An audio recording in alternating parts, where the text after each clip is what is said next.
Welcome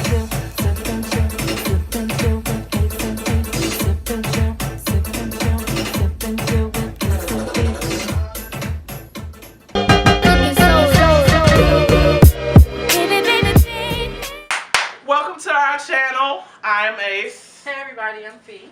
So moving on from dating to the intermingling of lives. A blended family. We are going to dive into this right now. Alright, so as you know, Felicia had 2 children when I met her, a boy and a girl.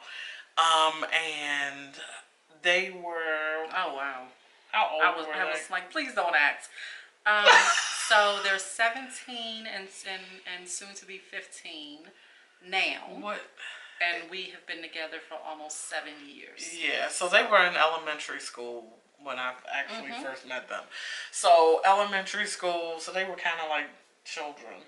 They're still still children.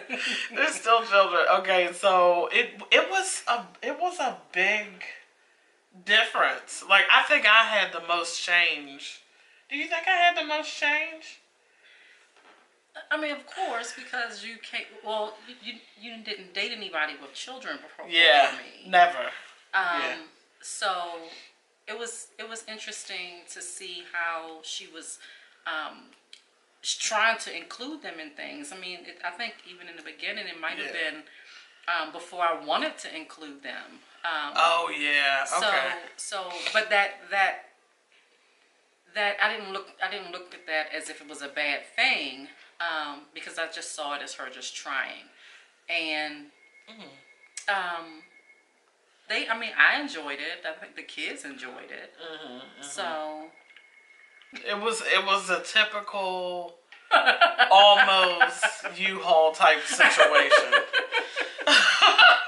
Sadly, it was definitely almost your typical U-Haul situation. I think it was within a year. Yes, it was. It was within a year.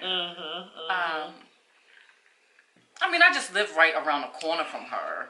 It was literally 5 minutes away. So it only made sense. It was like back and forth, and then they were in school, so you have to go back, drop them off, da-da-da-da-da. So it was a lot of different moving pieces, and it just made sense to move in. Yeah. So I guess more so is how do you feel as though, it played out, because it was you coming into a family of 3. It was a huge, significant change for me. Probably especially when we moved in. Oh my God! So you go from having your space to having a space. Like you go into having the things where that you are used to doing or used to seeing a certain way, and then them having been totally different. You have to think about others. You have to be selfless to be a parent. So all I'm saying is that true. you have to be selfless, and it is a hard job. And people, if you are out there thinking about having children, you really need to think about whether or not you can be a selfless person. I mean, you devote all your time, you devote all your finances, you devote your emotional resources, you devote your non-emotional resources, meaning, just the time. The time in general is a lot. And that's provided that, you and your significant other are having children together. In this situation, she came in as a co-parent. Right. However, I don't believe the situation is I don't believe our situation is bad. I think that there are horror stories. When people come into, raise, co-parent other people's children. Yeah, they were very good kids. If they would have been bad children, I would have left immediately. Well, I'm talking more so about the biological parent as well. Like, there's no issues there. Yeah. That's true. That's true. I think that's an accurate point to make. Yeah. It did help that they were very good children. The merging of the lives, intertwining the lives. I'm not sure it actually took less time for me to intertwine my life with her than previous partners. Like it it took less time. And it may have been because it was already like comfortable. Like I was already comfortable but not comfortable. Does that make sense? I guess. You know, like you were already established, and I feel like when somebody's single, it's easier for them to get up and go Oh, okay. versus, you know, a family getting up and going. I guess. I don't know. I don't really know.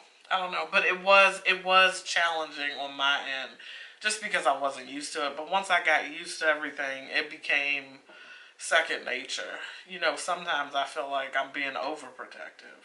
Oh, ooh. That's another topic. Yes. Yes. That is another topic for another day. I think it did help with their age, you know. No, they weren't babies, like we said. They were in elementary school. I really want to do the math on that. But I think that they were at a good age where it wasn't a, oh my God, I hate you. You know, because I had just gotten out of that a long relationship. And we'll link the relationship video in a card. And so, you know, I'm sure there was periods of time where they was missing my ex because that they, you know, had spent the last 4.5, 5 years with her, living with her or with us, you know, as we were. But again, I think the age plays a major role. Like they weren't smelling themselves to be little devils when introducing a new person. Right. That helped out a lot. Yeah. But we've told you our take on things, on dating and intermingling the lives.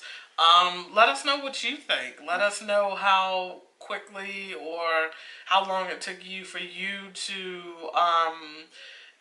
either move in or start sharing a place, not fully getting rid of your place, because she actually sold her house and they moved in. So it really can be a lot of different things, and tell us how you dealt with it and everything like that. As far as the dating piece, do you date? Do people still date?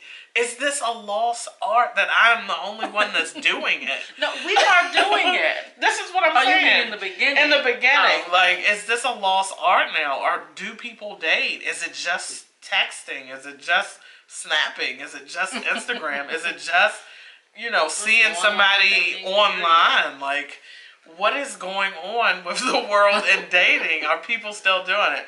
So let us know down below in the comment section. Feel free to follow us on Instagram. Thanks for enjoying another Sip and Chill with us. Thank you, Before guys. we go, we want to remind you once again to like, subscribe, comment, and share. And hit the little bell. Ding, ding, ding. Oh, I should get a triangle bell and hit it. Okay, whatever. No, please. All right, until the next time, we will see you in the next Sip and Chill. See ya. Cooking so